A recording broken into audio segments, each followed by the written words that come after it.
நம்ம சிவாய அனைவருக்கும் வணக்கம். நம்ம இந்த பூலோகத்தில் 50 வருஷம் வாழ்ந்துட்டாலே பெரிய விஷயங்க இல்லைங்களா? 50 வருஷம் வாழ்ந்துட்டாலே மக்கள் மனசில் நாம் இடம் பிடிச்சிட்டோன்னு அர்த்தம்.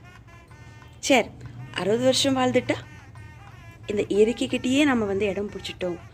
இயற்கையோட மனதில் நாம் இடம் பிடிச்சிட்டா அது எப்படி சொல்கிறது, கோடி ஜன்ம புண்ணியங்க.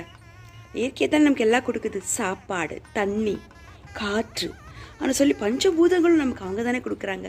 இயற்கை தாய்க்கு நாம் கோடி நன்றி சொல்லணும்.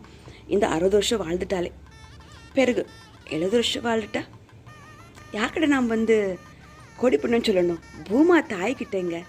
அந்த அன்னை பாருங்க, நாம் செய்யக்கூடிய பாவ புண்ணியம் அனைத்து விஷயங்களும் அவங்க தாங்கிக்கிட்டு நம்மளை இந்த பூலோகத்தில் வாழ்கிறதுக்கு இடம் கொடுத்துருக்காங்க. அவங்களுக்கு தாய்க்கு நாம் அம்மை பூமா தேவிக்கு நாம் கோடி நன்றி சொல்லணும்.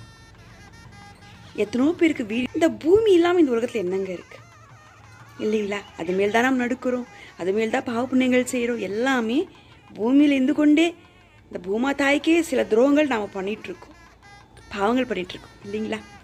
அப்படி நம்ம 70 வருஷம் வாழ்ந்துட்டாங்களே நம்ம பூமா தாய்க்கு கோடி நன்றி சொல்லணுங்க. சரி, 80 வருஷம் வாழ்ந்துட்டா நாம் யாருக்கு நன்றி சொல்லணும்? இறைவனுக்கு நன்றி சொல்லணும்.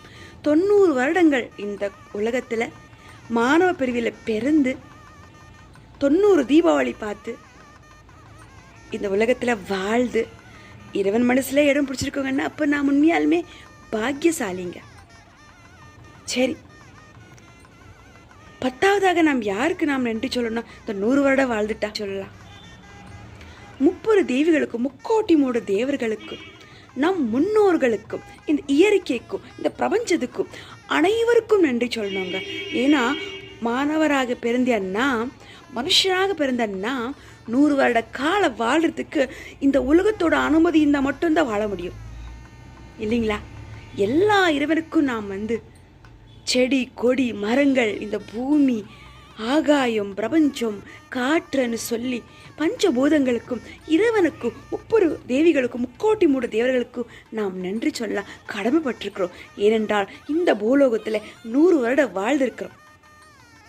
அதுக்கு மேலே வாழ்ந்தவங்களெல்லாம் இந்த உலகத்தில் இருக்காங்க. இந்த கலியுகத்தில் அவங்களாம் உண்மையாலுமே கோடி ஜென்ம புண்ணியம் செஞ்சுருந்தவங்க. 110 வருஷம், 120 வருஷமெல்லாம் வாழ்ந்திருக்காங்க. உண்மையாலுமே அவங்கெல்லாம் பாக்கியசாலி. அவங்களுக்கு நான் உண்மையாலுமே அவங்ககிட்ட ஆசி வழங்கணும்னு சொல்லி நான் நினைக்கிறேன். நமச்சிவாய வாழ்க, நாதன் தாழ் வாழ்க, இப்பொழுது என் நெஞ்சில் நீகாதான் தாழ் வாழ்க. இந்த வீடியோ 2 பேருக்கு ஷேர் பண்ணி விடுங்க. மற்றவங்களுக்கு இந்த வீடியோ பயனுள்ளதாக இருக்கட்டுமே. உங்களோட உற்றார் உறவினருக்கும், உங்களோட நண்பர்களுக்கும் எல்லாம் ஷேர் பண்ணி விடுங்க. யாராவது தெய்வமகள் என் விகாஷ் யூடியூப் சேனலில் இதுவரை சப்ஸ்கிரைப் பண்ணாமல் இருந்தீங்கன்னா பண்ணிக்கோங்க. நிறைய ஆன்மீக தகவல் எனக்கு தெரிஞ்ச விஷயங்கள் உங்கள்கிட்ட நான் ஷேர் பண்ணுறேன். நன்றி, வணக்கம். வெற்றிவேல் முருகா.